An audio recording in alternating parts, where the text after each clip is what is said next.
of the Criminal Justice Courting Council. We're going to forego the introductions today because we have a really full agenda. So I'm going to start by reviewing the minutes from the past meetings. First, we have the meeting from March 10th. Do we have any additions or corrections to those minutes?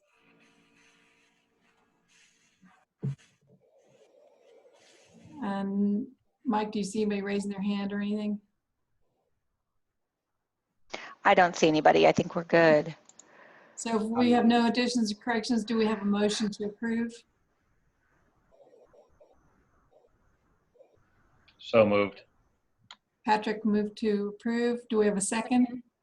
Jennifer seconded. All those in favor say aye. Aye. Aye. All those opposed, same sign. The motion carries. Then we have the May 12th minutes. Does anybody have any corrections or additions to those minutes? Hearing none, do we have a motion to approve? So moved. Patrick again. Do we have a second? Thank you, Jennifer. We have a motion and a second. All those in favor say aye. Aye. Aye. All those opposed, same sign. The motion carries.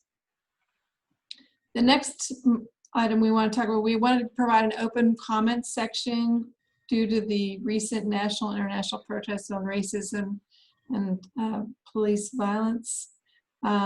So we want to provide an opportunity for CJCC membership to comment.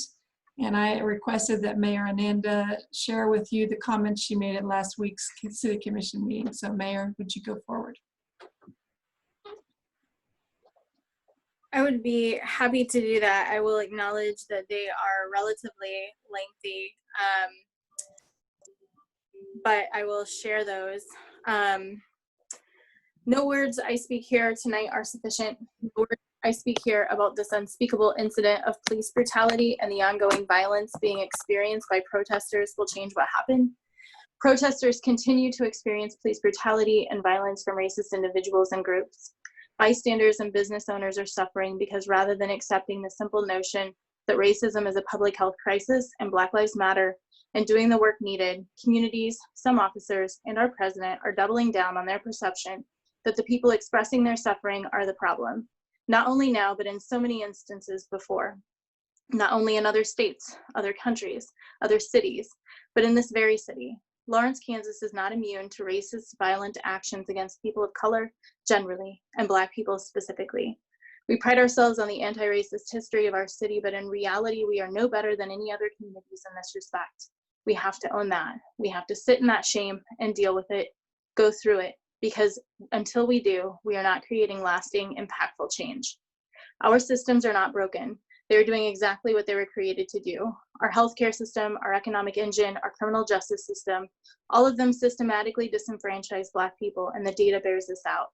If we had no system for healthcare and someone proposed the healthcare system that we have, the proposal will be laughed out of the room. If we had no system for our economy and someone proposed the economic system that we have, the proposal would be laughed out of the room. If we had no criminal justice system and someone proposed the criminal justice system that we have, the proposal would be laughed out of the room. It is time for us as a nation to dream big. It is time for us as a city to dream big. We have to take a fresh look at the way we do things and ask ourselves what we can do on a local level to change them. I am not so naive as to think that our city government, without the cooperation of our county government, our state government, and our federal government, can solely make the kind of change I'm talking about here. I know how the law works and the limits of local government, but I also know that by decreasing the fine for marijuana in our city, our county prosecutors cease prosecuting simple marijuana cases. We can have an impact, and we can set an example for the rest of our county, our state, and our country. It is what we do in Lawrence, Kansas. So tonight, I'm here to make a call. I'm calling in our white community to hold other white people accountable for the racism that permeates our lives. All of us, me, you, my fellow commissioners, and every single human in this community. Our many different intersectional identities benefit in some way based on our race, sex, education, income, sexual orientation, and gender, and other identities. None of us are immune. There is and will be space for addressing the inequities faced by these other identities. But now is the time to acknowledge the pain of Black people caused by white people for 400 years and keep race centered in this conversation. I am calling on you, Lawrence, to not let the death of George Floyd and not let the abuse of privilege against Christian Cooper happen in vain, to not let the lives of so many Black men and women, Breonna Taylor, Ahmaud Arbery, Tamar Rice, Trayvon Martin, Oscar Grant, Eric Garner, Philando Castile, Samuel DuBose, Sandra Bland, and Walter Scott, to name just a few, and so many others, go in vain. Say their names, know their names, let their stories propel you to action. We have done or are doing many things right in Lawrence. Our Criminal Justice Coordinating Council, or CJCC, has a racial and ethnic disparities work group, and forward momentum is happening, with our disproportionate contact study having voluntary participation in all police departments in Douglas County, with training not only for the CJCC, but for recommendations for all criminal justice professionals. We have a health equity committee learning to center race and move the needle on health inequities faced by our Black community, including lower birth weights and lower life expectancies. We are hiring a director of equity and inclusion to guide our city through our membership in the Governmental Alliance on Race and Equity and other initiatives that will center our city's commitment to real, impactful equity work. We experienced a mostly peaceful protest on Sunday, and while smaller local protests continue, our officers have been focused on protecting the rights of those protesters and keeping them safe. There are many other initiatives, other partners, other organizations in this community doing important work as well, some of which have been doing this work for decades. If you appreciate and are proud of our city for equity work that has happened and is happening, and I am, give that thanks to the people of color and activists who have been activists and advocates for these issues far longer than I have, far longer than it has been a regular conversation on the commission. I have the privilege of not having had to think about issues faced by Black people even as a young activist. I've worked in fields including feminism, gay rights, and sexual and domestic violence that have historically marginalized the experiences of all people of color under the guise of equality for all. It is the social and emotional labor of these folks who forced us to see what we didn't know we didn't see, and even then, we didn't want to see it. What does it say that I could be well into college despite having called out racist uncles as a kid, before I had to face my own racist thoughts and actions, before I had a Black teacher, before I realized the insular nature of my life? It is not uncommon coming from a rural area, and if I can begin that work, you can too. This labor has been on the backs of Black people for too long. If you want to place blame for where the city is in this work, however, then that blame lies here. If we are in a position of political power, then we are responsible for leading. I recommit to working toward racial equity in Lawrence. I challenge everyone in our community to the same. We are ready to step up other initiatives. We have a community police review board that I charge with remobilizing to their mission, which includes advising the city on issues affecting the Lawrence Police Department, its policies, education, community outreach, and communications related to racial and other bias-based policing, and making progress and recommendations to the City Commission to ensure equity for our community. There are myriad resources on effective changes that have been made to policing that have a profound impact beyond training. These include reviewing our use of force policies, demilitarization, using predictive policing models to identify officers whose behaviors are not aligned with the standards and values our community expects, and investing in alternatives to policing, among others. Not only will reviews and recommendations like this keep our community safer, it keeps officers safer and better able to commit to their mission of serving our whole community and protecting our whole community. We have a Human Rights Relations Commission whose mission includes endeavoring to eliminate prejudice among the various racial, ethnic, and other groups in the city to further goodwill among all people of Lawrence. To me, that begins with the very foundation upon which decisions are made by this commission, our ordinances. I charge the HRC with convening to create a plan to review the city's ordinances and make recommendations to the commission regarding ordinances that disproportionately impact our Black residents and other persons with marginalized identities in our community.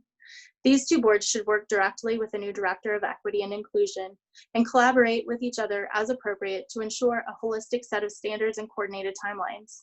Additionally, we have to continually remember to listen to the needs articulated to us by our community throughout this process and beyond, so that we can get things right this time, so that our children aren't having the same conversations again. I have a vision for our community in which no resident's outcome is determined by their race or other protected class. This is the mission of the Governmental Alliance on Race and Equity, or GARE, and it is my vision for our wonderful city. I want a community in which our residents all have an opportunity to thrive and participate, are safe, have access to housing, food, healthcare, jobs, and feel safe in their homes. This is not too much to ask, and it is what we all wish for people that we love. Let's get to work, Lawrence. I will say that those statements were made last Tuesday. I will be speaking again at our meeting this week, including 6 steps that I would like the commission to consider in immediate action. I will say this group has an opportunity to make real and significant change within our criminal justice system. And while doing so won't eradicate racism in our communities, it will remove a significant barrier to equality within our community. I appreciate the challenge from the county at their meeting on Wednesday, and I am confident that we can rise to that challenge, but not without partners from outside of just the city. It's all of us working together. This group is poised to reimagine the criminal justice system because, as I said at last week's meeting, if we didn't have a criminal justice system and this was proposed to us, it would be laughed out of the room. This is our opportunity to put into action the vision that we have for our community. Thank you. Thank you very much. Did anybody else want to have or add a comment? Seeing no interest, we'll move on to the next item. Oh, sorry, Charles. Oh, no problem. The hazards of Zoom meetings and lots of pictures. Well, I do appreciate the mayor's comments. I just wanted to add a few things that I thought was important and also near and dear to my heart. You know, every time we have a Black man murdered in the United States, I feel helpless and angry at the system that we have created over the years. And it's natural to feel out of control, I think, and that feeling of no control creates a certain degree of hopelessness and despair. But one of the things I've been proud of and pleased in our community is the actions that we have been trying to take. And that action needs to continue with all the force we can put behind it. Mayor hit on several of the things that we have done in this community that I think we need to recognize and continue to put our efforts behind. That includes joining the Governmental Alliance on Race and Equity. I think, as we had said earlier, in one of our prior meetings, my office has undertaken efforts to use the GARE toolkit to evaluate and review the policies and procedures in place in our office. And I think that's an extremely important first step for us to make sure that we are creating an equitable system. We have reached out to try to create training. I myself participated in the Race Forward training just 2 weeks ago to help ensure these efforts. And most recently, I had the opportunity to reach out to our local law enforcement leaders last Friday, and I challenged them to look at their policies and procedures that they have, specifically when it comes to use of force, and specifically comparing their policies to the 8cantwait.org guidelines. And I was pleased to be able to meet with them yesterday and meet with them again today and discuss the 8 Can't Wait priorities. And I'm happy to say that most of those things are being done by our local law enforcement. And we will continue in the future to discuss the policies and procedures that they have in place for use of force and try to make those more realistic and more appropriate for our community, and make sure that those things are being done in an equitable way for all. So I appreciate the CJCC.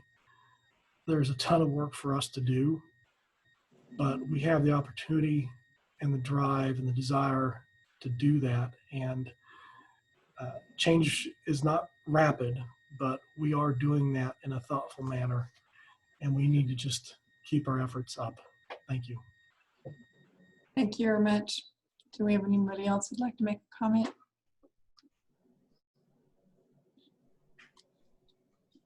You see anybody out there, Mike?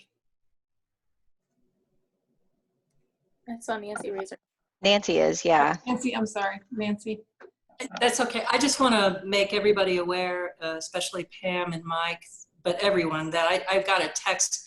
Apparently the public received the wrong link to this meeting, and so they just tuned in to the right link.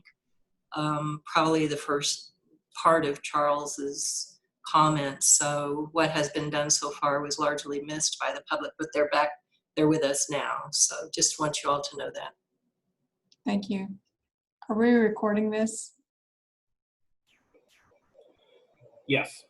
Okay, We are, yeah, and we'll post it on the website after today. okay, perfect, thank you. Any additional comments? Seeing none, we'll move on to the next item. It's a racial disparities in Douglas County in the criminal justice system. Dr. Matt Cravens has put this PowerPoint together, and he presented it to the racial and ethnic disparities work group back in May. So Matt, are you ready to go ahead? I am, yes.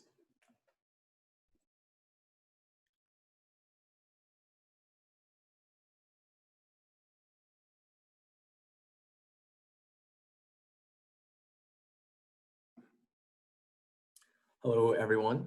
This presentation will be examining racial and ethnic disparities in jail stays in Douglas County.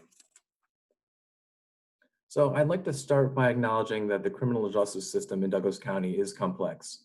Here's a flow chart summarizing several steps in the system. In this presentation, we will be examining data on people in jail, so people at 2 points in the system. The first point includes people in jail following arrest at the pre-trial stage. The second point includes people in jail following sentencing by the court. In other words, we are analyzing one piece of a large and complex system. And while we will be analyzing racial disparities in jail stays, we are not devoting significant attention to identifying the specific points in the system where the disparities arise. Let's start by looking at the distribution of the Douglas County population by race and ethnicity. It's about 83% white, 6% Black, 4% Native American, 6% Asian, and 6% Hispanic. Now, let's look at the population booked into jail in 2019. The percentage that is white is lower, the Black, Native American, and Hispanic percentages are higher. In fact, about 18% of people booked into the Douglas County Correctional Facility are Black. Here's what the distribution for the jail population looks like. The white percentage is even lower and the Black percentage is even higher. 25% of the jail population on this date was Black. In sum, there appears to be a disproportionately high share of Black residents in the population of jail bookings and in the standing jail population. And I'd like to add an important note that if you look only at the jail population that resides in Douglas County, the racial and ethnic distribution looks almost identical to the full jail population.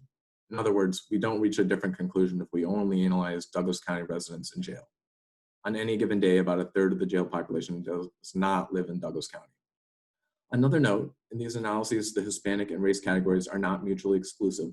A person can identify as both white and Hispanic or Black and Hispanic.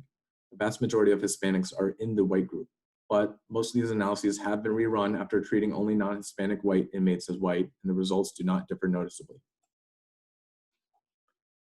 This is just a reminder that the jail booking population is different from the standing jail population on any given day.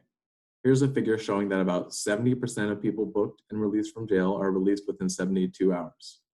As you can see, there are thousands of bookings and releases every year, about 4,350 in 2019.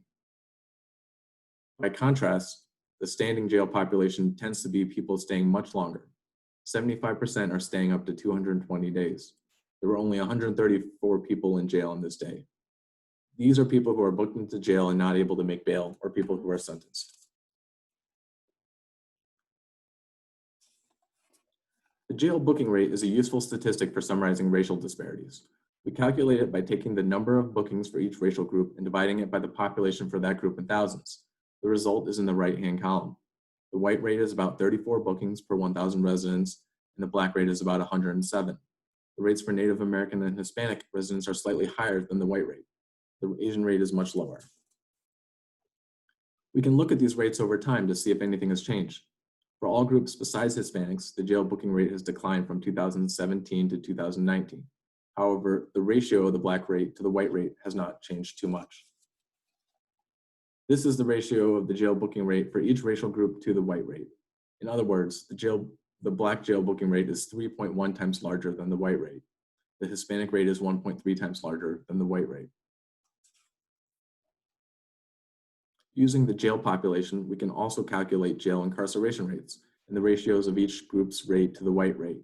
The black rate is about 4.7 times larger than the white rate, and the Hispanic rate is about 1.3 times the white rate. Nationally, the black jail incarceration rate is about 3.2 times higher than the white rate. So Douglas County's racial disproportionality is greater than the national average. It's also important to put Douglas County's overall jail incarceration rate into context. Compared to the national average, Douglas County's jail incarceration rate is lower. The rate in Douglas County last year was 179 people in jail per 100,000 people. In jails nationwide in 2018, the rate was 226. So it's possible for a county to have lower than average jail incarceration rates, but still have significant racial disparities. I can talk about this in Q&A more if you would like, but basically we're incarcerating Black residents at about the national average in jail and incarcerating other groups at a rate lower than the national average. This brings up the question, why is the disparity between Black and white jail incarceration rates so much greater than for booking rates? The answer is largely that Black inmates stay longer than white inmates in DCCF. As you can see, the average number of days in jail for Black inmates is a lot higher. Part of this disparity has to do with the seriousness of the offenses that people come into jail for. We can look to see if the disparity holds for both pretrial and sentenced inmates separately and over time. Here's the jail time for just sentenced inmates.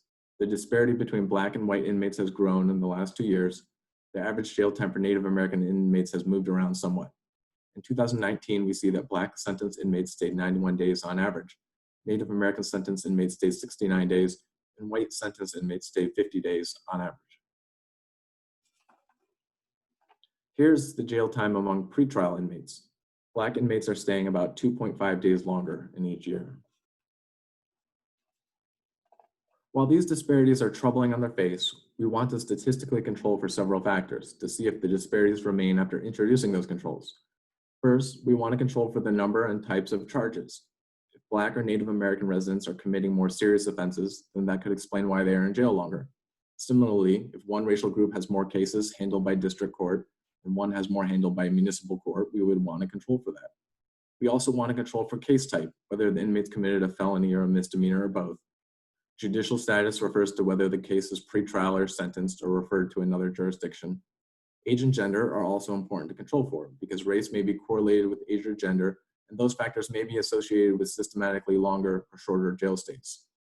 Note that we don't control for prior criminal record of individuals booked into jail or victim statements which influence bond amounts. We can carry out this statistical control using a multivariate linear regression model. In short, this method is used to determine the effect of one variable while holding other variables constant. The outcome we're analyzing in the model is log of jail days. In keeping with statistical best practices, the jail days data are transformed to the log of jail days because otherwise the distribution is highly uneven. And I'm using data on all 2019 releases from DCCF. The analyses have also been run for the last 4 years combined, and I can talk about those results later if you'd like, which are highly similar. Here are the variables we include in the model. I'll just let you read this list.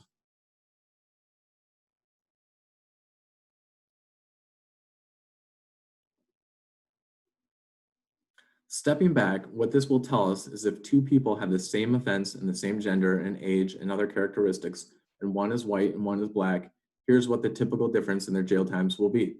And if the racial disparities hold with all these variables controlled for, that would be a first step towards saying being Black or Native American causes longer jail stays. Here are predictions from the model. The first result in the left-hand column shows that white inmates stay about 1 day on average, controlling for other factors. Black inmates stay about 22% longer, 1.3 days. Native Americans stay about 35% longer, 1.4 days. The difference between Black and white predictions and the difference between the Native American and white predictions are statistically significant at conventional levels. This means we can rule out that they are the result of random variation in the data. Note that the Hispanic difference is statistically significant when we pool more years of data to get a larger sample. We can also generate predictions for a hypothetical failure to appear booking. What we do is set the failure to appear variable to 1, set other variables to specific values, set the race variable to white, and see what the model predicts. The model predicts 6.2 days in jail. Then we switch the focus to race as Black and see what the model predicts. It predicts 7.6 days in jail. The only thing we change is the race of the person booked into jail. So for this offense profile, we are looking at a person booked into jail on failure to appear with at least one pretrial charge and 3 total charges: felony, misdemeanor, and unknown, and at least 1 district court case. This is a very specific offense profile, and you can see that the amount of time in jail is different for the different racial groups. Next, we look at a hypothetical burglary booking. This will show us an offense profile associated with longer stays. Here we analyze a person sentenced to jail for burglary with 10 total charges, including 1 felony and 1 district court case. We can put these results into a figure, and here are the predictions for the hypothetical failure to appear booking. Here are the differences for the hypothetical burglary booking. The differences are stark. Black inmates are staying 21 days longer than white inmates on average, holding other factors constant. And Native American inmates are staying 32 days longer than white inmates, holding other factors constant. So what are the limitations and extensions of this analysis? The first limitation is that the data do not directly address why the racial disparities arise. They don't shed much light on the underlying reasons. Research has shown that there are many points in the criminal justice system at which the disparities can arise: law enforcement, prosecutors, pretrial decision-making, and judges. And there are any number of explanations that we have yet to examine. But one thing we know is that racial disparities tend to compound as a person moves through the stages of the justice system. For example, if you are held in jail longer pretrial, you are then more likely to plead guilty and get a longer sentence. So a person of color being held longer in jail pretrial has consequences. Another thing we can say is that the evidence presented here shows that racial inequities exist.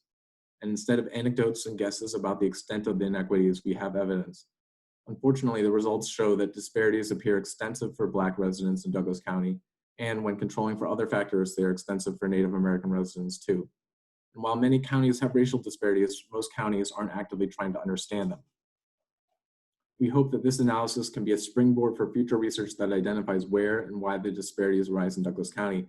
By measuring these inequities, we take an important first step toward correcting them. Another limitation is that the regression approach is correlational. The gold standard would be a randomized experiment, and we would randomly assign someone to be Black, white, or another race and see how they are treated by the system and how long they stay in jail. But that is not possible. The model does not also control for all possible variables.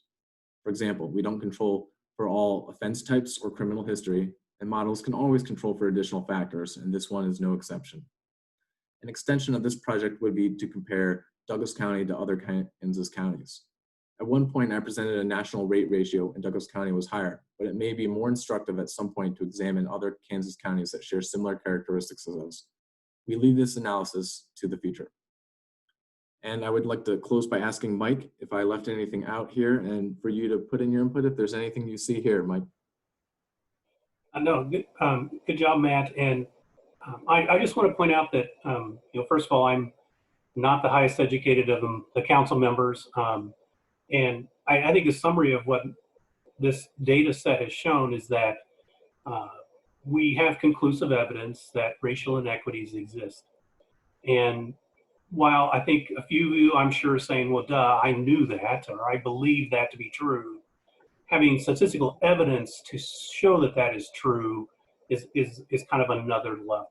It validates what we all believe.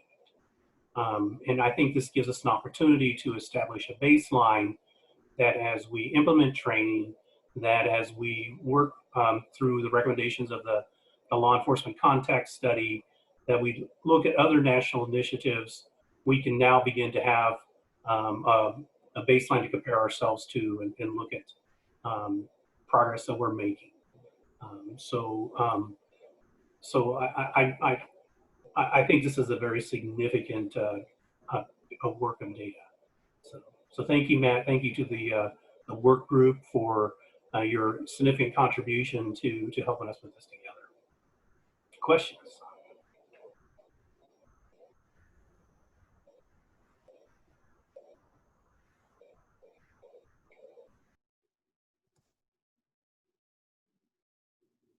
I think Chuck. Yeah, Chuck? I just want to add a comment. I want to thank Matt for that excellent presentation. It looks to me like it's very well done. Thank you. I also want to thank Mike Brower and the sheriff for supporting that initiative to do that analysis.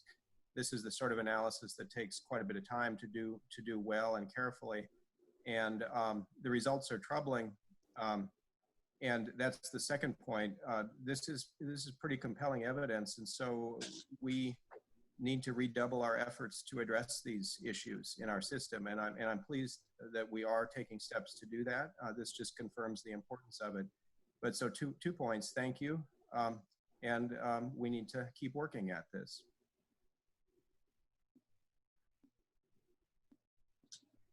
I had a question. Matt, can you tell us is there any statistical significance of you've got two minority populations that are well under? Can there be anything concluded by that? I see that the Asian population is way below the white population, and certainly way below than the Black and Native American population. Also, the Hispanic population is below. Yeah, I think we can make a conclusion about the Hispanic group. The Asian group has just too few people in it to make sound statistical judgments. I think if I pooled a whole lot of years, we could maybe see that the difference between the Asian and the white groups is statistically significant, and we can rule out that it's caused by random fluctuations in the data. But the Hispanic sort of coefficient, as we call it, that indicates the effect of being Hispanic on your jail time is statistically significant at conventional levels when you pool a lot of years of data, when you pool the last 4 years of data. So there does seem to be some indication that Hispanics in Douglas County, Hispanic people are serving less time for similar offenses. And again, it's not a huge difference, but it is something there. And I'd be really curious to find out sort of why that exists, and taking a look at Hispanic people with certain offense profiles. So that's something we can do for future analysis. But yes, to answer your question, there does appear to be something to the idea of Asian and Hispanic residents being sort of sentenced or staying in jail pretrial at a lower rate. Hi, Matt. I have a question. Was there an economic piece done to this, as I associate a lot of things with like staying in jail for pretrial or your warrant? A lot of that is based on what it might cost for you to bail out of jail. So I just didn't know if there's an economic piece that was associated with this. Yeah, let me bring up a supplemental slide that I have that does show education. It's not the same thing as socioeconomic status or income, but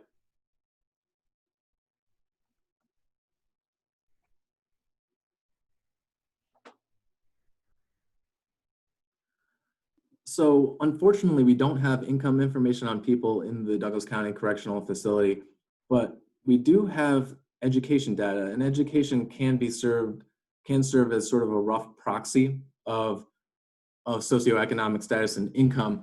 And what we do see when we sort of input education into a model that's very similar to the one that I presented earlier on race, is that even controlling for race and other factors, that years of education does sort of predict strongly how long you're going to stay in jail. And this was an interesting result that we were sort of surprised to find, but I guess in some sense it's not too surprising, but people with less than 12 years of education are staying longer in the jail, all else being equal. So, you know, that is controlling for race. I would like to see the interaction between race and education, because certainly there's overlapping levels of sort of privilege and perhaps bias, I'm not sure, but there's sort of overlapping identities between socioeconomic status and race, and that's something we can analyze in the future. Interim Chief Brixis, that's actually an excellent question, especially since you're brand new to this presentation on this information. I shared some preliminary data along these lines with Under Sheriff Bunting in March, and we talked about the possibility of being able to begin to gather some income data and how that might work, and he expressed support for doing that. We do also have people, when they're booked into jail, fill out indigent affidavits for, I'm probably not using the right terms, but to get a court-appointed attorney. That could also give us a bar or measure of looking at income or poverty. And certainly the the CHIP, it has a poverty work group that they are, we've been conversing with them and sharing some data with them along poverty in the criminal justice system. So you're on the right track. Pam, I'd like to ask another question if I could. Yeah. Do you folks know, is the race identity self-assigned by the person in jail, or is that assigned by the booking officer or something else? And I think that may be particularly relevant for some of the categories where there may be some ambiguity on first impression by certainly an outside observer. Do you know the answer to that, Mike? Did they ask? Yeah, it's at booking into jail, it's self-report. So it's how they identify themselves. The same. Mike, I vaguely remember someone saying that the booking officers sometimes have a contribution to that too. I'm not positive, so I just want to say that we can look into that a little further too, because I did hear from one person that it could be contributed from multiple people, that data. Yeah, So go ahead, Shay. Sorry, I've actually asked that question. My understanding is that sometimes, especially if they have information already in the system, it will already be uploaded or linked to that individual. So for instance, if it's an outstanding warrant, they may already have that race information that's not updated when the individual is booked into the jail. Would that? Yeah, and we have Captains Houck and Simmons on the line here, so I didn't know if they had any insight into that at all.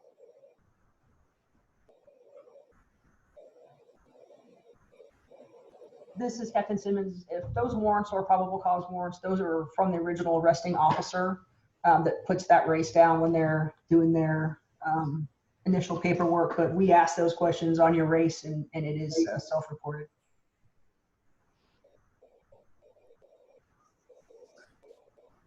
So when the arresting officer makes. Go ahead, Chuck. Go ahead, Chuck. When the arresting officer enters that information at the outset, you say that's self-reported, or is that assigned by the officer who makes the arrest? When the officer makes the initial arrest and they're doing their paperwork for that, either that offense report or the arrest report, they talk to the arrestee, and they can provide that information and provide that to us. However, when we book, we actually ask the race. So it can come from two different places. So on a warrant, the arresting officer, on like a probable cause warrant, the arresting officer will have a white male, black male, that will come out with that initial information. But if they're booked into our facility, then we ask that question of the arrestee. So the booking information that Mike is pulling and Matt are pulling come from booking, and that is a self-informed race.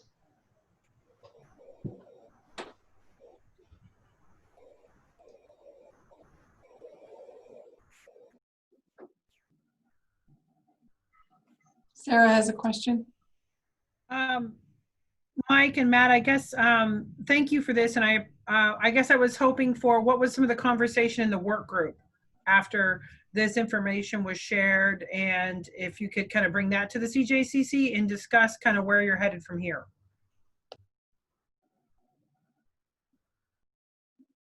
Mayor Ananda, do you want to take that? I would be happy to take that. I think that there are multiple pieces to moving this forward. And the first was we reviewed it. We asked questions that we had that are largely reflected by the questions that are being asked here for clarification, for more information, or just understanding the analysis. What we wanted to do was bring this to the CJCC so that we could have a conversation about it. Absolutely, there are next steps associated with this.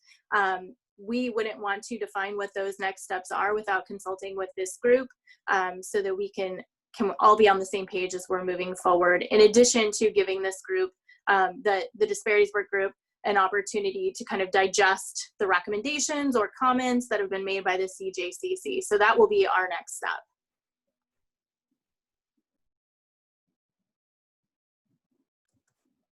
Could I simply add a point to that? I think Matt in his presentation was exactly right. The background research in this area would suggest that these kinds of disparities are commonly compounded across various stages of the process. So it's something that we as a whole group, as a coordinating council, ought to be attentive to that basic point and be attentive to the possibility or likelihood that we should examine all stages of the process on this question.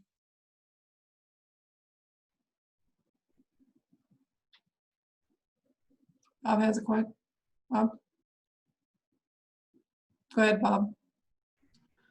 Yeah, I don't want to distract from the focus of this conversation, but Matt, when you present the data, it makes me curious about other dimensions that that do this. And my question is, we have a lot of data related to reducing the bookings of people with serious mental illness into the jail.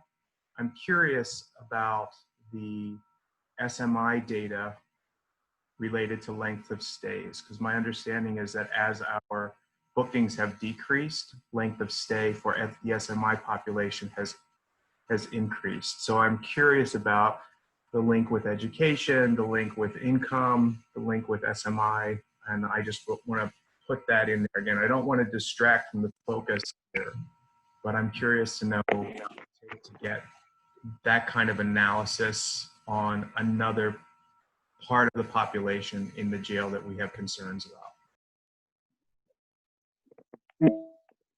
I'll say, Bob, quickly that I haven't looked at the data as they interact with serious mental illness and education and other factors, but I'd be very curious to look at that. So that's analysis we can run and get back to you.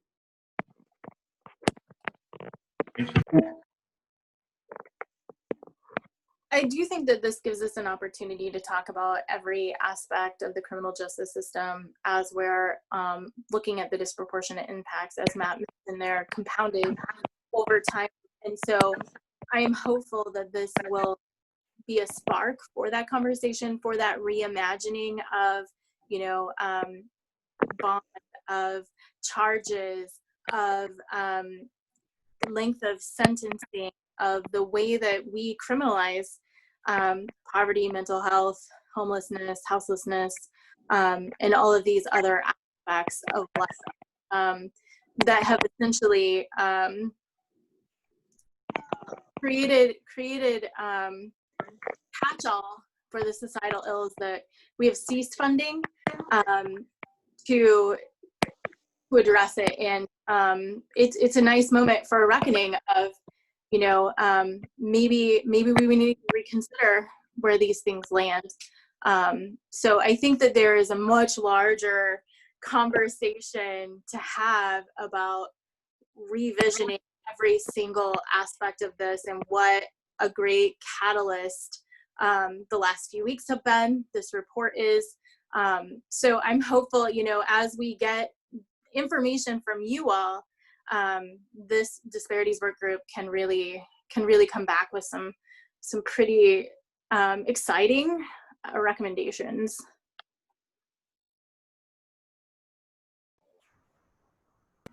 I want to apologize real quick to Tamara. We were having trouble moving her from an attendee to a panelist. So she is now on the list of panelists. And Tamara, did you have any questions that you had not been able to ask?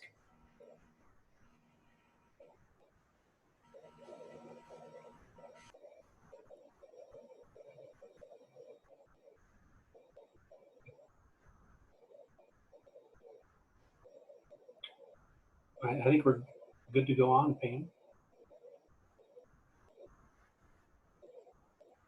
You're muted, Pam.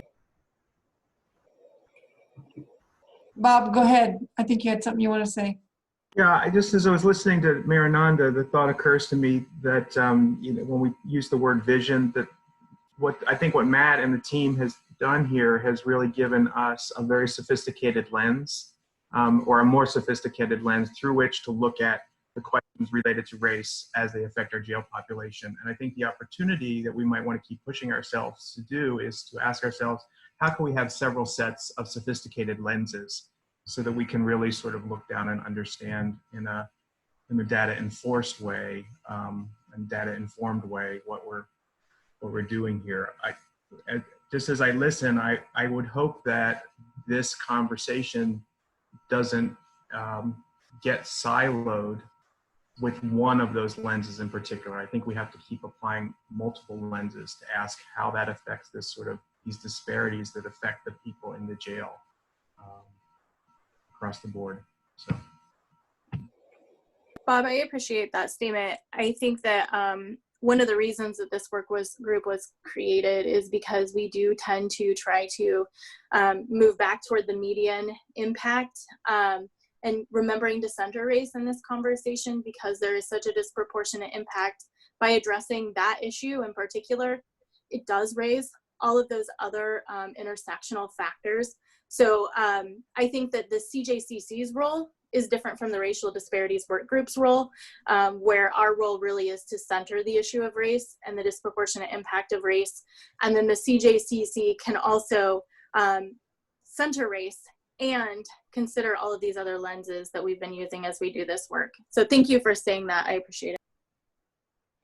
but thank you. I mean, I think again, organizing sort of how can we as a group really sort of organize our work, organize our lenses, and center. That's a great word. That's a great word to keep top of mind, is how do we center our work here. That's great. Do we have any more comments or additions? This is Sarah. The only thing I just make sure is that as we wrap up this conversation, does the work group and Matt and Mike feel like they have what they need from CJCC at this point to sort of go back to the work group and discuss sort of how I want to make sure you all feel like you're getting what you need from CJCC. I'll just say quickly that I think more data from more stages of the system and more partners is always good, because the more we can kind of analyze racial disparities at different stages or points in the system will probably help us sort of pinpoint where those disparities arise just a little bit better. And the disparities are probably happening through multiple points in the system, but the more data we can kind of acquire and analyze, probably the better. Yeah, and I think with our upcoming training together as a group, that having this data is going to provide us with a real opportunity for some real discussion that I see providing more direction to. I do think that there for me is not a clear next step regarding this data as far as this work group is concerned. We have the disproportionate contact study happening currently, and we are moving forward with the training. And sometimes when we move forward on these pretty Herculean independent activities, we kind of get at a loss for next steps. And I think that our work group is interested in what kind of next steps you would like to see. And that doesn't mean, I want you to do X, Y, and Z, but consider this. This is the kind of conversation that we want to have about these issues, because, I'll be honest, I'll make some recommendations, but I want to get direction from this group as to next steps, as to what you want to see moving forward. I mentioned the call to look at reducing our jail population. That I think is something that this group would be perfectly attuned to do. There are the 8 can't wait factors that are specifically related to race. There's Campaign Zero, GARE. I mean, we are happy to do these next steps, but I would like them to be with guidance from the CJCC.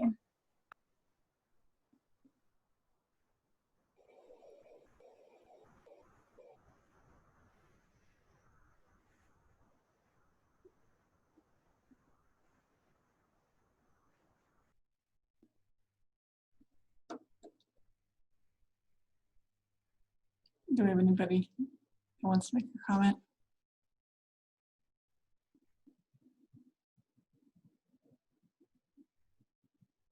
It's crickets. Yes, yeah, I hear you, Mayor. And, I'm reluctant to jump in here because as an administrator, my involvement in the criminal justice system is simply about writing checks. So I guess I would throw it into, if there are steps, from the different facets of the criminal justice system that you want to see something more specific. Do you want to have recommendations in a particular area? I just feel like the time is very important at this juncture to not just sort of be silent and not use this opportunity to dig deeper.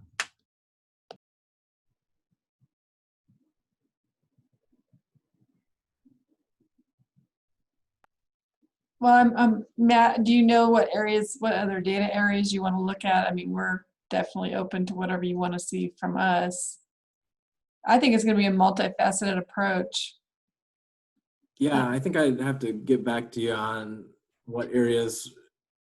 There's certainly more areas that we could use data on, but yeah, thinking about what data sources are available and what data people can provide it, that'll be something we need to dig into a little bit more. And I can probably get back to you on that. Okay. I have a question. How difficult would it be for you to control for criminal history as a potential control factor? Mike, you know a little bit about the criminal history variable. I feel like that data is not very accessible to us, unfortunately. No, so that is protected information because it belongs to the KBI. They're not going to release it for this type of study. And for those of you, and there's a few in the room who have actually reviewed criminal history information for determination and so forth, there is no easy way to assign a value or variable to that data. So I would say that, pretty much impossible. And that's why, the theme of this work that Matt and I have been talking about is correlation does not prove causation. And we might never be able to prove causation, but that doesn't mean we don't do the work or that we don't try to make a difference.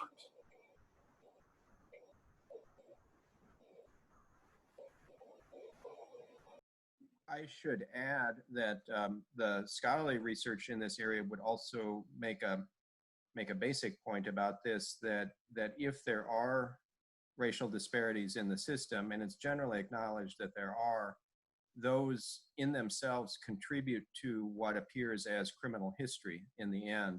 And so that's not what we would call a fully independent influence. I acknowledge the question as significant, but it's very hard to entirely separate that from, the phenomenon that we're trying to explain here.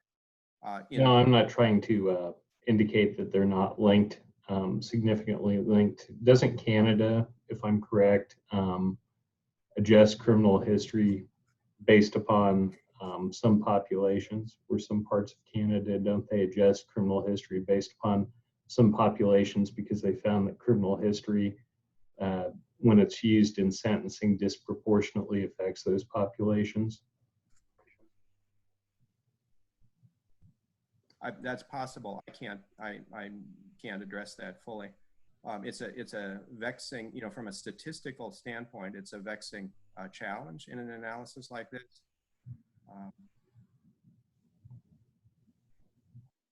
I'd like to chime in a little here.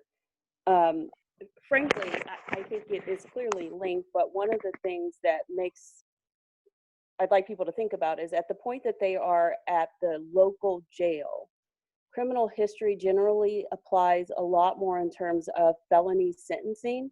So when we talk about long-term implications for criminal history, and again, I'm not saying that they are not linked, but there should be other ways that the system is addressing that. For instance, a lot of work was done at the very beginning of this commission being set up to establish a praxis for bond conditions. And that was, it included amongst those things, the criminal history. So those should have largely been addressed by the other considerations which are already weeded out. Criminal history in terms of sentencing would not be impacted mostly by the individuals in our local jail, because when you are convicted of a felony, you would serve that sentence if you were going to have to do that in custody in prison at the Kansas level, not here at the local level.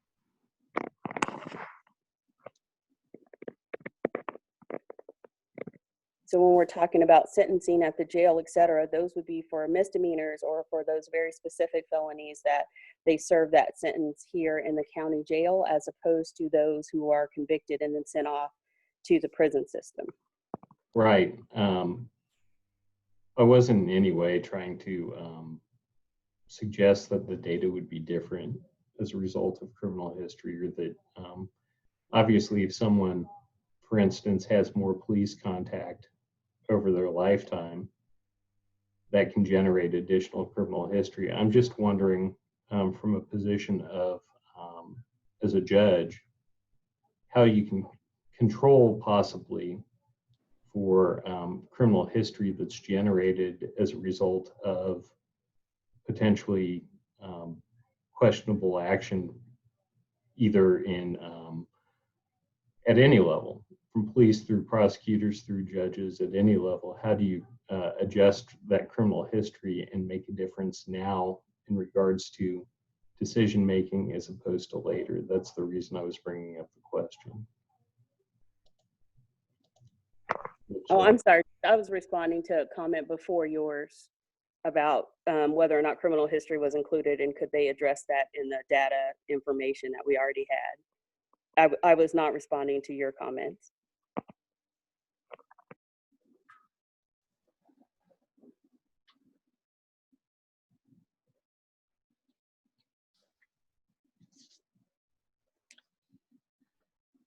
Well, maybe we can encourage the committee to come up with recommendations to bring to the council, since we seem to be at a loss how to move forward. But I think the commission or the council, the group, can come back to the council with their recommendations on how we should move forward.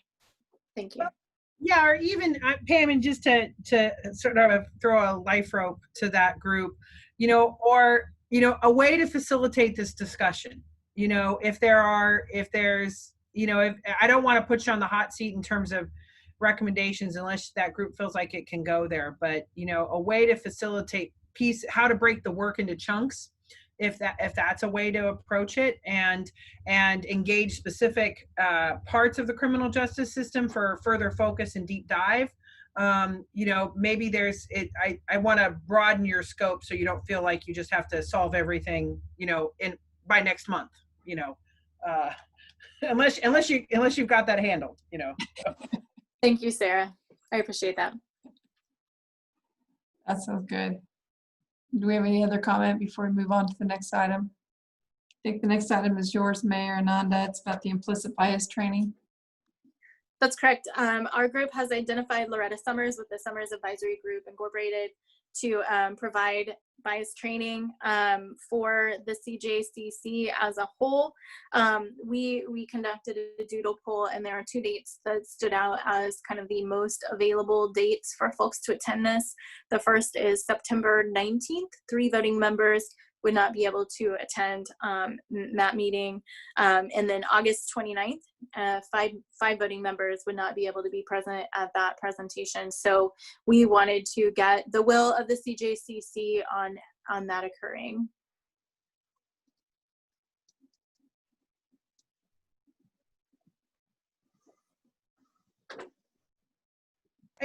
This is Sarah. I know I had a conversation with Mike about this. Boy, I hate to miss anybody in this conversation unless there's some way, this is a big group, if would it be possible to have it on both dates and more evenly spread the group? Can all the people who are missing on one date make it to the next date, or is that just not possible? Give me just a second to look at my notes. There's only one person who won't make it for either date. Thank you. And Jennifer, my apologies. I sent you the incorrect information on the doodle poll. That is inverted. August 29th was the 3 members. September 19th was 5 members that would miss. And I see some pluses and minuses on doing it for 2 dates. Part of this is, you know, being as a group, having this conversation all together. And if we split that, then we are splitting that presence, unless we all commit to going to both of them if we're able. That said, having everyone included, and there's only one individual who isn't able to on both of those dates, is a compelling argument as well.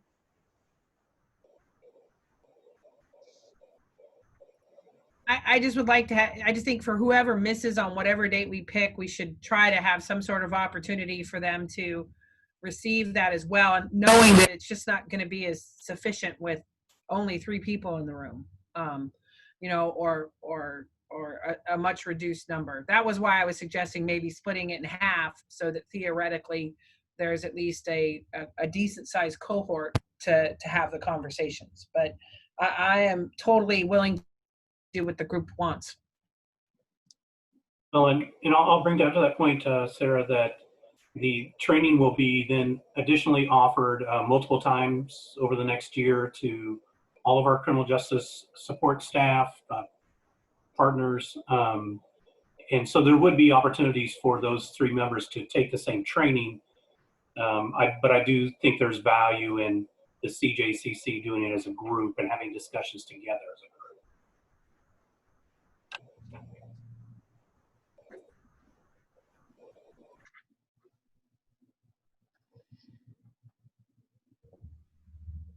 It might be good to hear from those that can't make a particular date.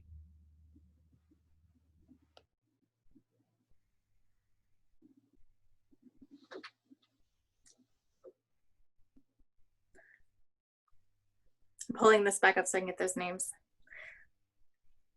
I've got them here, Mayor. I can't make the August 29 date. I'm taking my son to college, assuming college is starting. And I have a wedding on the 19th of September for my niece. What are your thoughts about doing the 2 weekends versus having a small group conversation? I will tell you, my initial thought is the whole point of us doing this as a group is so that we can do it as a group. I think that that's more important to helping us figure out where we go from here, is if we all have that discussion. Now, obviously, if someone can't make it, I can't make the September 19th date, I say, you know, I'll do my best. Maybe if it's offered by Zoom or something, I can participate for part of it. I don't know what other accommodations we can try to do, but the whole point is to have the larger group as a whole together so we can know where to go from here. And when you split that up, I think it becomes more complicated to keep moving forward. Thank you, Shay.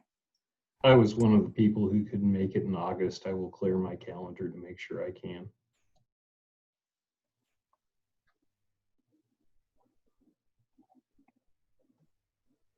I completely agree about having the whole group together as much as possible for the conversation. That being said, I also particularly have a bias for making sure that folks that are integrated or integral to the criminal justice system having this training with us. Not to say that our community representatives aren't as important as any other member of the CJCC. It's just if you know, I don't think the training will be as valuable if we're missing key members of the system.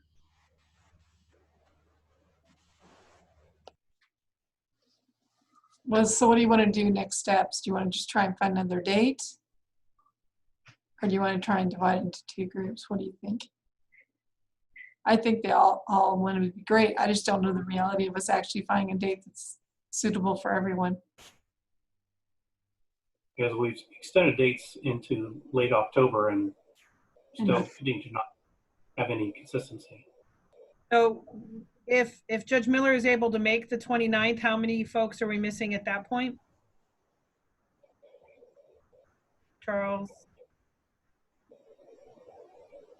Who else is missing from the 29th? Chuck?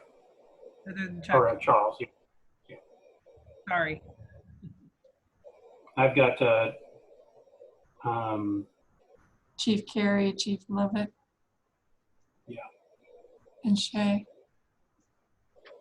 that is the 19th. The 29th is, I have Jennifer, Chief Lovett, Melinda, Sarah Jane, Jody Miller. I thought you said they were inverted. Sorry. I have no idea what I'm doing at this point. And I marked that because I have my kids that weekend. I can find a babysitter, so I can be present.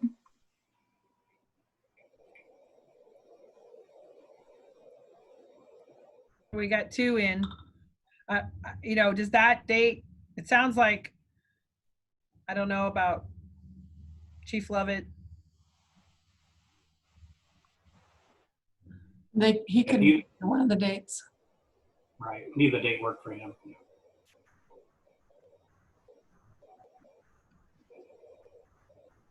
So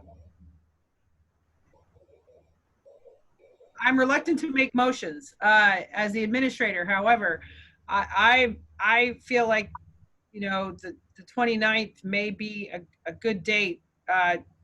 Chuck, I'm sorry if we miss you. I want to give you the right to sort of push that if you need to, but I just don't want to see this get pushed down the road. I want to get a date on the calendar and have us put our schedules around it. So I'm willing to make a motion for the 29th if that's what the group wants. Yeah, I think we need to get this moving.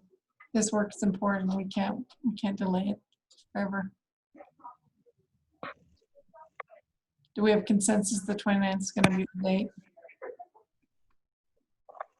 Yes. We have consensus. Let's shoot for the 29th and then figure out how to pick up those who can attend at a future date. Thank you. Thank you. The next is the presentation from Captain Hauk about the impact on the jail and criminal justice system processing with COVID. Is Wes or Stacy there? We're here. Thank you. Mike has a presentation actually, so. Yeah, and actually the beginning of the presentation is Dr. Cravens and I, so. Is this the same material that's going to be discussed in tomorrow night's Florida County Commission study session? That's correct, Pam. Yes. Okay. So like I said, we, a group of the Chief Judge, Judge Miller, District Attorney Branson, Sheriff McGovern, the captains from the Sheriff's Office who are joining us, Hauk and Simmons, Sarah Polinsky, Matt Cravens, and myself have been working to understand how COVID-19 has impacted the jail population and criminal justice processing. And then we were also have been charged with trying to predict what how this will impact us as we begin to reopen and resume court services. So this is the information we're going to cover. The law enforcement stops, 911 calls, jail bookings, and average daily population of the jail. We're going to do a comparison for 2020. Then Captains Hauk and Simmons will cover how this is COVID-19 has impacted how they do jail classification. We'll then talk about projecting the jail population for the next 6 months, which that projection is good for about 5 days. And then we'll talk about opportunities that we've identified as a group that we will continue to explore into the future. So as you remember, last month we received this slide from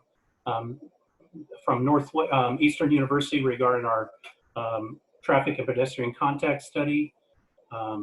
And this has showed they showed us at the time the significant drop that police contacts in our community had taken during this period of time.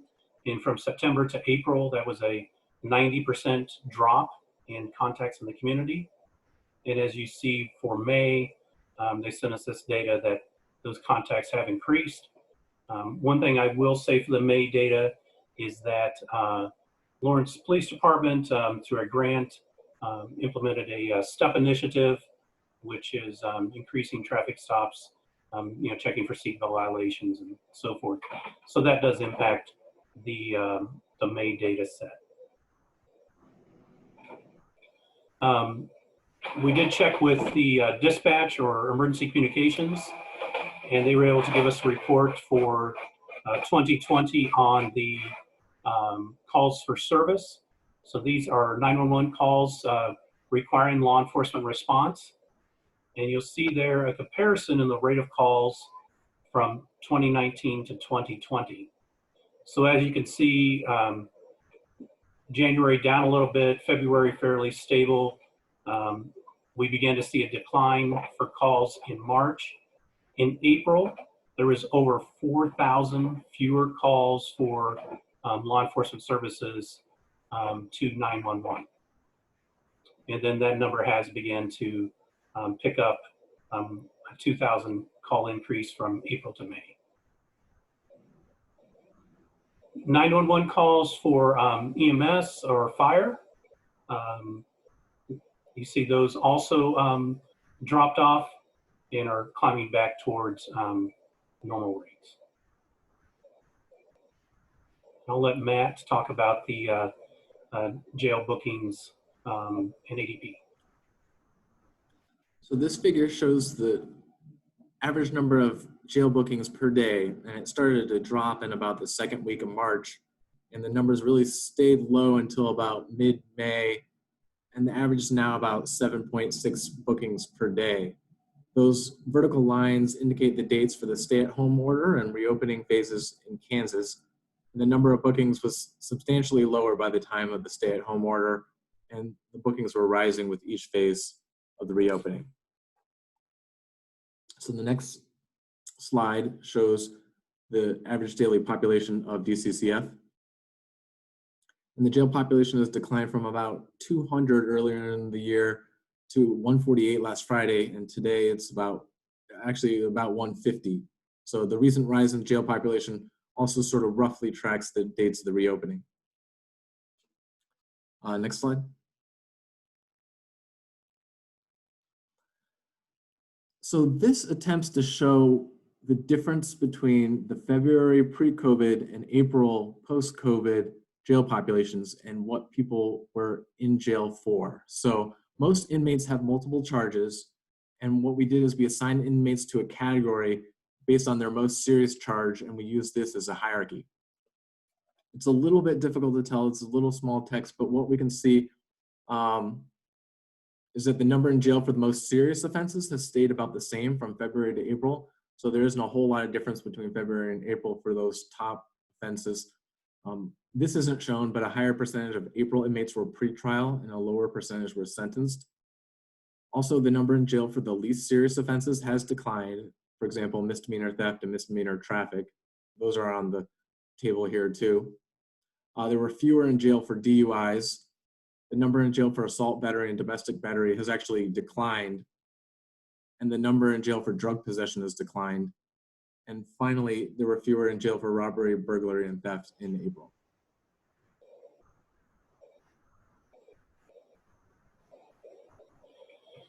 So we did try to ask questions, what officers were experiencing. We collected those from the Sheriff's Office and from Lawrence Police Department. So one of the changes that law enforcement made during this time was they did not actively serve warrants unless that warrant was a threat to public safety. And when they did make contact with people in the community, if that person they contacted had a warrant, the officers were encouraged to resolve that warrant by contacting the court rather than taking that person into custody. The exception would be, if the level of severity of the charge was a threat to public safety, that is always the priority. And officers said, basically that Lawrence was a ghost town during stay-at-home orders. There wasn't people in the streets. I think LPD commented on an article around this by the journal World that, all the bars were closed.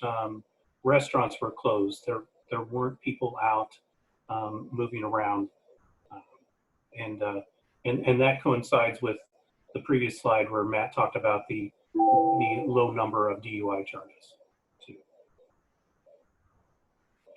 So the next section focuses on how jail classification has been impacted, and I'm going to turn it over to Captains Wes Haug and Captain. Thank you, Mike. If you want to go ahead and hit that next slide. So we started our processes within the facility back in January. End of January, we implemented our first screening processes for individuals that potentially may have or had been symptomatic for COVID. During this, it was logistically challenging with the housing that we had to find ways to find a observation time and place for those individuals coming into the facility, whether they were new arrestees or whether they were individuals that were being transferred back from other facilities that we had partnered with in order to house our individuals. What we are doing and what we have been doing is a 72-hour observation on those individuals. And that is the best we can do with the physical plant that we have. We started this in our booking area. It got fairly full fairly quick as we moved forward. We expanded that to our medical unit. So we had booking and medical basically holding all the 72-hour observations. That ended up getting filled up fairly quick. So we had to make some pretty big logistical changes within our system. The sheriff was able to find housing with the support of an outside county, and they took all the ladies out of our facility and housed them for us, except for the few that needed to be behind a higher level of security door, which stayed with us down in our booking area. At that time, we used the women's housing unit as our men's pre-classification unit / observation unit. We were trying to work around some other logistical things to help move some other pieces of the process along with the courts. And as we kept moving forward, those challenges became more and more taxing. So in order to help, again, we used our minimum unit to house our women, and we had ended up bringing all of those individuals back from out of county. So in that process, when we overtook the women's housing unit to do our observation time for the men, it's a 28-bed unit. However, unfortunately, they're double bunked. We all know that it's, if we can, and we have been able to help cohorting, we are doing that, and we are doing that now and continue to do that. So that immediately lost us 14 beds out of that unit. Being direct supervision, we're trying to do the best we can to continue that model. However, our work release unit has now become our primary minimum unit and work release open bay area. We are not doing work release. However, now we have about 36 individuals down there, and it's a 46-bed unit. So we average around potentially 10 beds open, and here again, it's just open bay, open bunk. Our medium unit, which is a high medium classification and low maximum classification, averages somewhere around 5 to 6 beds that we have available. With that being said, our maximum and special needs are full at 14 and 14. It's posed some challenges. We, as the Sheriff's Office, are dedicated to everything we can, along with the courts, on mitigating all circumstances, or as many circumstances as we can, to try to keep this out of our facility. Anything I missed, Stacey? I think some of the problems that we're running into, we're a direct supervision facility. We've got 186 beds. We just lost 14 out of the women's unit. Generally, right now we put the women in the minimum unit, and that's not full. So we've lost beds there because we don't have 28 women. And out of all of our beds, 74 of those do not lock. So when we have medium classification inmates, whether it's male or female, half of our cells, we have nowhere to lock those folks down if we need to. So about once a week we sit and we discuss where to put people, what the logistic plan is going to be. We do have A, B, C, D, and E kind of in the back pocket here, just on plans, but we can see that our bookings are starting to rise. Law enforcement's getting back to work as more people are coming back out, and so this is the problem we're having. And we've talked before about our farm out for those people that are actually housed out of county. Those counties aren't taking any of those anymore, so now they're going to be here with us, and we are going to be struggling trying to find a spot for them. You can go ahead and move slides, please. So as we talked, we're a 186 bed facility, but when we do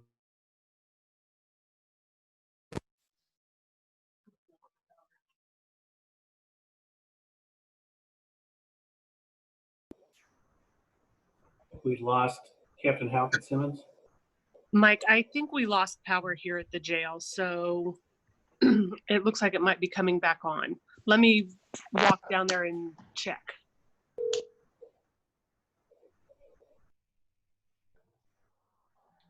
Yeah, did you lose power? yeah, I'm trying to get back here.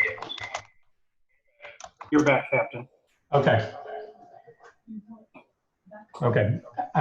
Sorry about that, folks. We had a power surge here. Probably most inopportune time, so I apologize for that. Can you hear me, Mike? Yes. Okay. Yes, we can hear you. Okay. So to backtrack a little bit, we're a 186 bed facility. In making those changes in women's, we lost 14, which takes us down to 172 beds that we have, and that basically makes us functionally full as a direct supervision unit between 150 and 155 individuals in custody. As Matt discussed, we have about 151 in sheriff's custody. 142 of those are in-house, so we're between 8 and 10 people from being functionally full in the facility at this date. Go ahead to the next slide, please.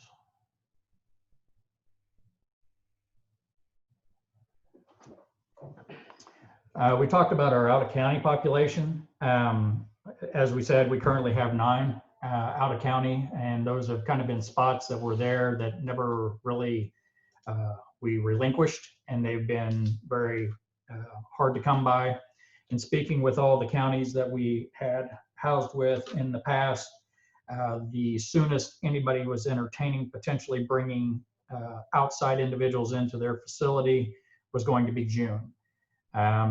Everybody else has basically said they're not interested at this time, and they would call us and when they would be ready, and we do not have a time frame for that. So the other facilities are being as cautious as we are, and rightfully so, and we understand that.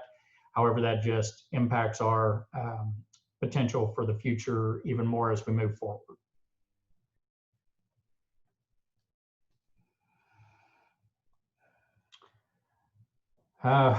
Worst case scenarios. Captain Simmons alluded and discussed that we have a few plans still in our pocket. There comes a point in time to when we're going to run out of potential areas to separate individuals and observe them prior to introducing them into the general population.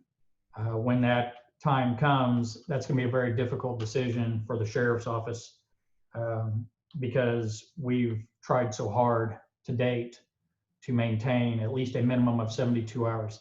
That 72 hours, and so that everybody's kind of aware of where we got that, CDC, NIC, all recommend a 14-day quarantine for all individuals that come into a correctional facility. Due to our physical plant limited space, we are actually using what they have put in place for health professionals and first responders, law enforcement, fire, paramedics, to have some kind of window for these individuals not going into general population housing units. It's not ideal, and we know that. However, we are doing the best that we possibly can. And we will continue doing the best that we can and adjusting as we move forward until we get to that situation where we potentially may not be able to do this anymore. Then we're going to have to start looking at what other spaces in the correctional facility due to no housing outside in other counties are we going to use, and making even more adjustments. Captain Simmons, do you have anything further? Thank you, Mike. All right, thank you, captains. So there's a few more slides left on projecting the population and so forth. We're going to pause on that because we're running short on time and we do want to hear from Commissioner Kelly. So I'm going to pause the presentation shortly.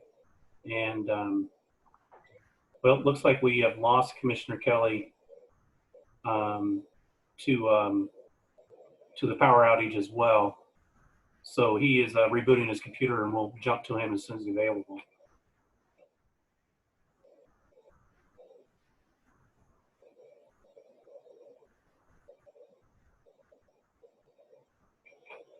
So I'll keep moving along here, and as soon as Patrick's on, we'll let him talk.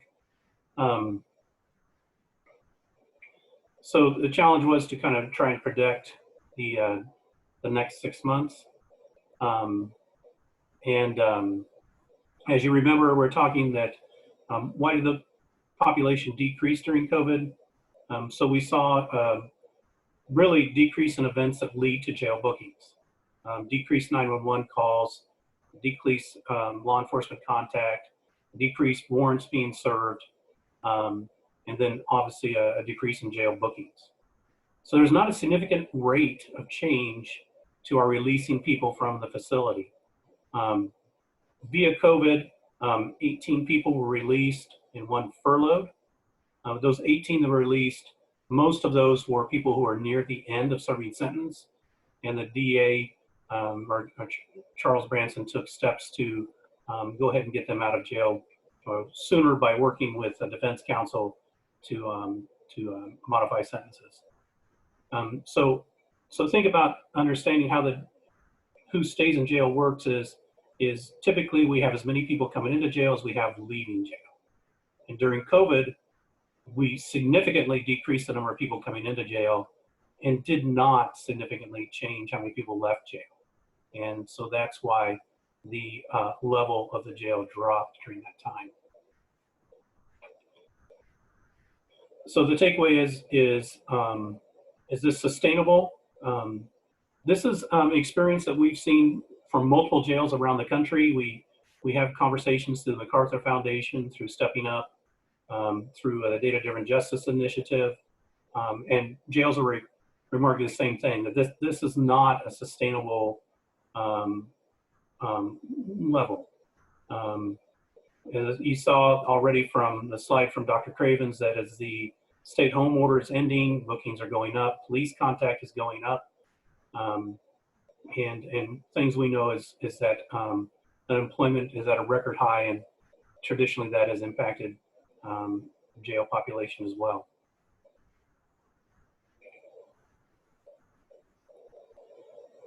I'm just waiting to see if Commissioner Kelly is available. So one thing is in predicting the population, all the partners agree that there is probably a spike in the jail population coming. I'll explain what that looks like. And then we can assume that in the future, booking rates will resume to their normal levels. And we anticipate that will increase the population by about 40 sometime in the next 6 weeks. And we use 5-year data trends to help us understand how the population fluctuates throughout the course of a normal year.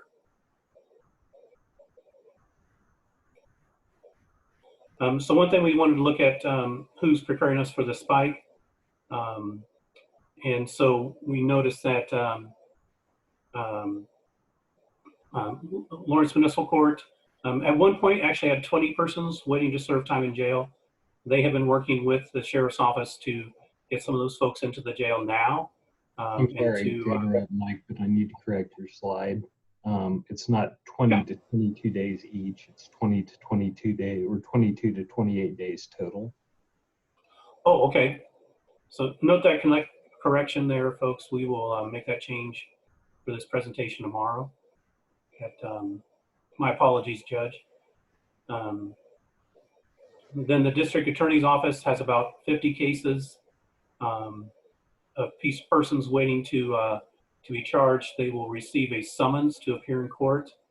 And the fear is that if people do not respond to those summons and failure to appear warrants are ordered, we will see people being booked into jail.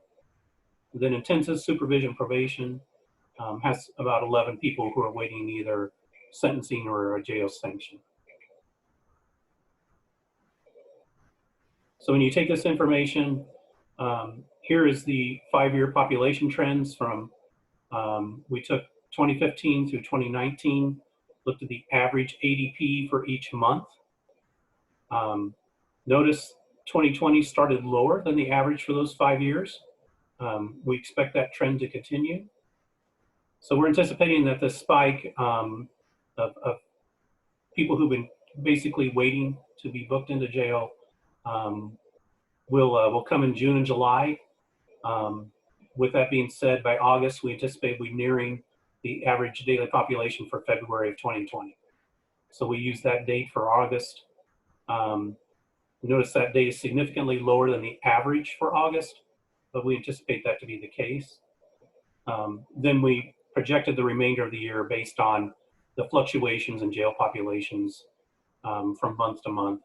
So you see average growth from August to September is 11, and somebody has bad math there. I'm going to blame that on me, not Dr. Cravens. But so that just gives you an idea. Like I said, projections are you know, we don't know how far. I'm not saying that's an accurate take, but it's our best option to predict what we're in for. So just to talk a little bit about opportunities, I just want to make sure Commissioner Kelly hasn't returned. No. Okay, so as we look at opportunities that we've identified, and I think one takeaway on previous set on the jail population is what we want to communicate to the CJCC is that the jail is in trouble. If the population goes back up as it normally has, then there's no way to sustain the changes that COVID has required of housing people in jail. And without the Band-Aid that we've used in the past of housing people out of county, they're even more dire straits. So at this point, this is not about jail expansion because jail expansion would never happen soon enough to respond to COVID. So that's not any part of looking at solutions or options. We need response now, and it needs to be an aggressive response. So here's some opportunities that the group has identified during COVID, things that we have began trying. So the DA's office has been really looking at data and trying to identify opportunities to work with defense to modify some of these sentences of people who are expiring. The DA's office has also been trying to speed up the plea agreement process for people sitting in jail who are pre-trial. We do know that pre-trial release has capacity to increase the number of people that they're working with. Currently, on Friday, they had 166 people, but they can take more. House arrest has 25 adults. They can take more people as well. And the sheriff, chief judge, district attorney, municipal judge, and Lawrence Police Department have been collaborating. They'll continue to collaborate to try and to solve this crisis that we see in front of us. So that's the presentation that we will be given to the County Commission work study session tomorrow. And I know we're running out of time, but I was going to see if anyone had any questions. This is Sarah, and I want to report that I know Patrick is trying to get logged back in. So I know he's working on that. Commissioner Kelly. What I guess I want to say is, as an individual who is serving on Unified Command for the last roughly 80 days during the impact of COVID-19 on our community, I listened to a lot of conversations about concerns about outbreaks in communal living environments in a number of human service agencies and medical facilities in this community. I don't think you have to look very far to the north to Lansing to understand the complexity of what would happen if we had a COVID positive case in the Douglas County Correctional Facility. I am proud of the Sheriff's Office for the work that they have done to mitigate and manage this crisis to date, but it is imperative that we plan to maintain the social distancing and separation practices that are currently in place, I envision, for at least the remainder of the year. And all of that, it may be extended depending on what we learn in terms of vaccines and additional,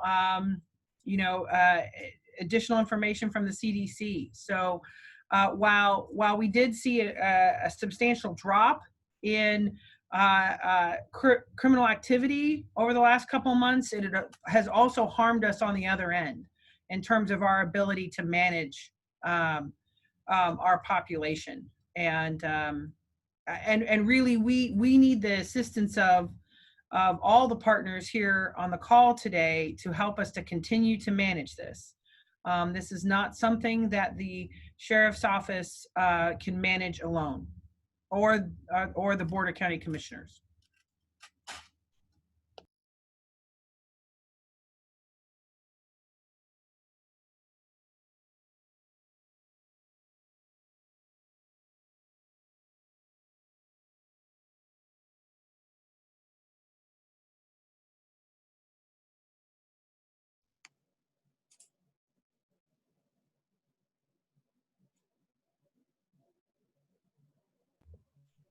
Looks like we have a hand raised.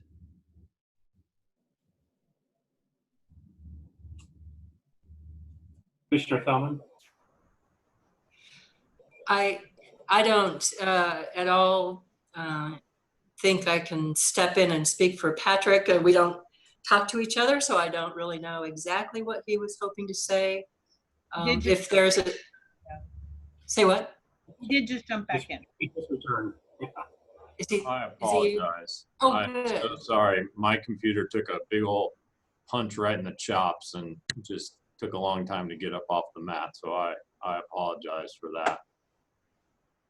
What are we talking about? Probably the jail. That's my guess, right? And so, you all had sort of an update, and I was asked by Mike to sort of talk to the group about what we talked about at our last meeting. And, what we talked about at our meeting was very much that things have changed. We are in a different environment right now. And some of that has been COVID-19, and you just learned that our jail is shrinking and that our options are going away. And we need your help. It's been said before, we'll continue to say it. The county commission does not arrest, does not hold, does not book, does not release anyone from the jail. Our responsibility to the jail is it is part of the system that these partners that are on this screen use. And so I just feel very strongly we need to up Sarah said earlier in the meeting, she doesn't want to turn up the heat, and I suppose I do. I do need to put you on the hot seat a little bit. I do need to ask you to reinvigorate your work, to look at some of the things that you've done recently and see if we can continue those on. Look, systems and criminal justice systems aren't any different than any other system that changed when a global pandemic hit. Schools closed, they had to think of a new way of doing business. Restaurants closed, they had to think of a new way of doing business. And understandably, our criminal justice system had to think about a new way of doing business. We need to figure out what you've learned from that immediately. I mean, as you heard in the last presentation, our jail is smaller. And then what can we learn from that might influence us down the line as we think about jail expansion? If we learn things, if we try things that we haven't tried before, I mean, heck, I'm gonna guess that over half of this group never did a Zoom meeting before March 17th. You're trying new things, you're doing new things. Can we learn something from that may change our thinking about the jail? We understand we've tried things that we haven't tried before, that we've been told were impossible.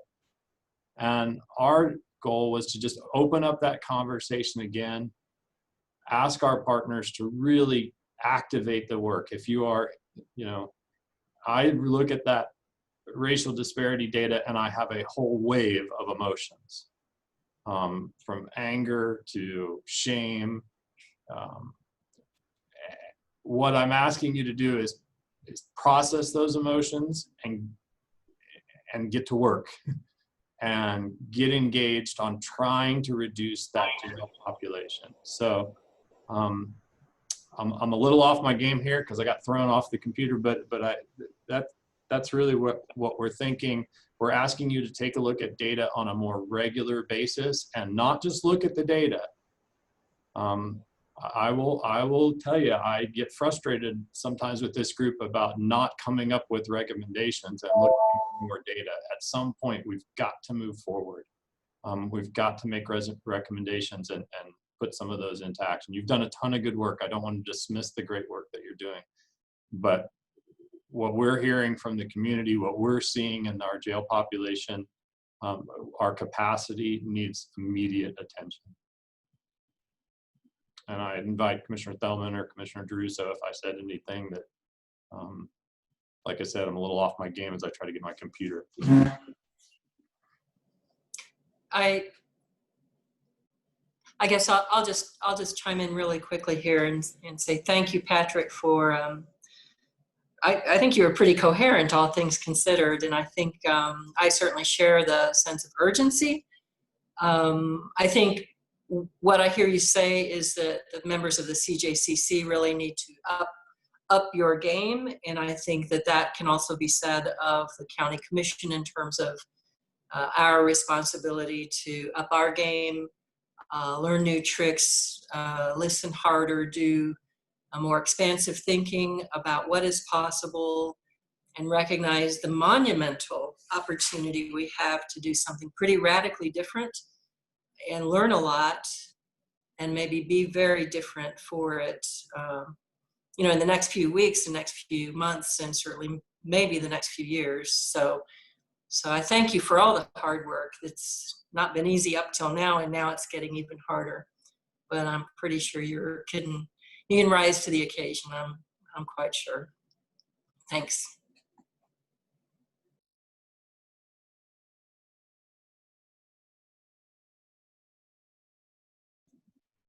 Mike, I know, I think our next meeting's not till September 8th, which kind of concerns me. That's a whole summer lost. And these issues are pretty critical. So I didn't know if we want to entertain the idea of having more meetings. I think we typically have canceled the summer meetings because of summer vacations. However, I think that some of this work that we're doing is more immediate than waiting several months. I think the committee work is going to continue, but I think maybe this body needs to get together before September. How does everyone feel about that? I would agree with that. Can you hear me? Yes, we can. Okay. Well, as I said before, I have not been able to hear for more than half of this meeting. So I missed a lot of what was being said. But I really do think that there should be a meeting soon. And in view of the phase we're in, I think we need to consider meeting in person if there's a place where we can social distance appropriately, because it's I really struggled to get in today, and I don't know if I'm on my phone, so I don't know if that's part of it, but it just seems like the links were not good. I think we need to meet face to face. Thank you. Appreciate your input. I think we could easily accommodate that at the Flory building. Do you not think that? I mean, it's huge. Yes, probably. We could work that out.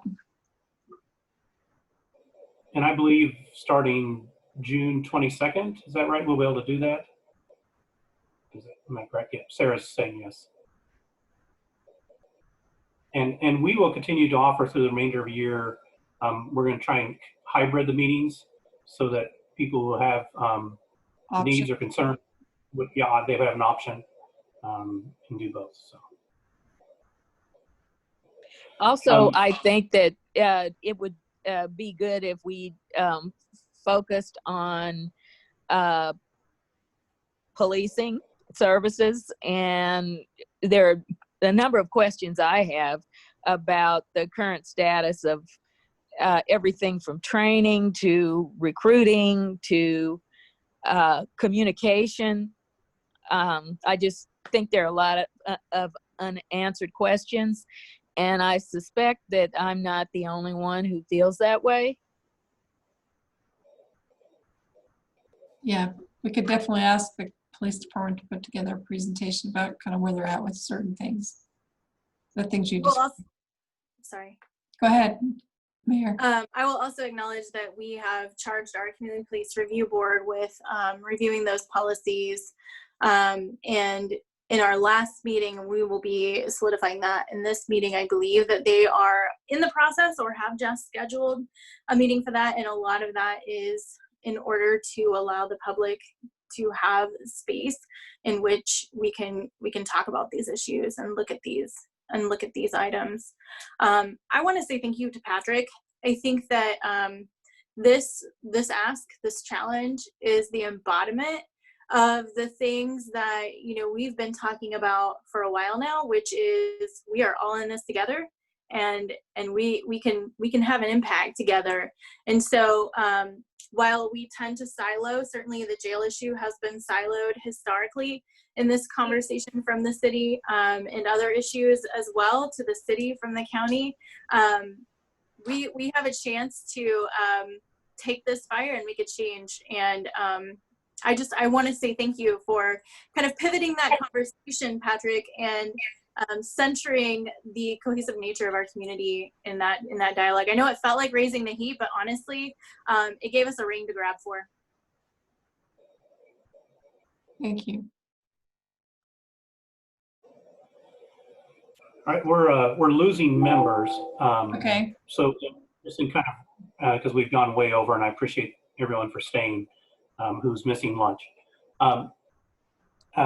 If it's okay, everyone, I'm going to schedule a meeting for August 11th so we can talk about this issue. In the meantime, we'll try to have some conversations regarding the jail population. And like I said, every one of us needs to find a way to reduce usage.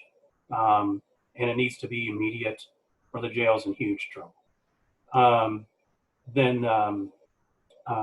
The second piece is I have received some text messages. I'm aware that there were some difficulties with the links on the website, which I do know were fixed a couple of hours before the meeting. Robin Crabtree caught that error. I'm responsible for that error, so I would like to apologize for anyone listening for getting Robin the wrong information.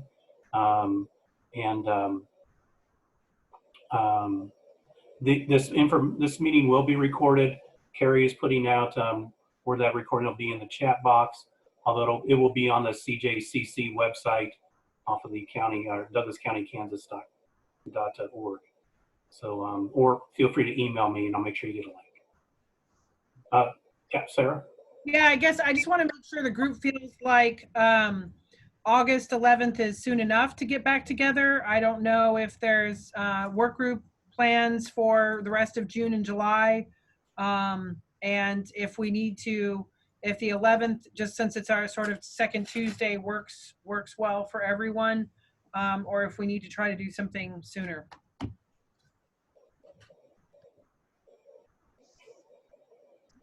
Well, I would argue we should do one for every month this summer while we're in this crisis point. We need to have more conversations, not less. That's my personal feeling about it. I agree with that. I agree we should be trying to meet monthly. As much as I hate meetings, I think the need is critical. Mm-hmm. I think this is the time we need to take action as much as we can throughout the summer months. So can we go ahead and schedule in July and August, and those who can attend, and then we'll have recordings for those who can't. July 14th, as Tamara says, meet in person. Yeah, shoot for the Flory building. We can go out and mark it ahead of time. Would there be an option also for virtual attendance? Yes, we'll have both options. I want to say we'll do our best. Sometimes technology out at the Flory building, I want to just at least caveat that till we can get it all figured out. So I believe we can make it happen, but you may not see everyone on screen. So but I just want to, for those listening, I want to be just fully transparent. We're all working with learning new technology and having that availability. So. Well, I want to thank everybody for attending today. If we don't have any other business, I think we'll go ahead and adjourn. Thank you. Thank you. Thank you.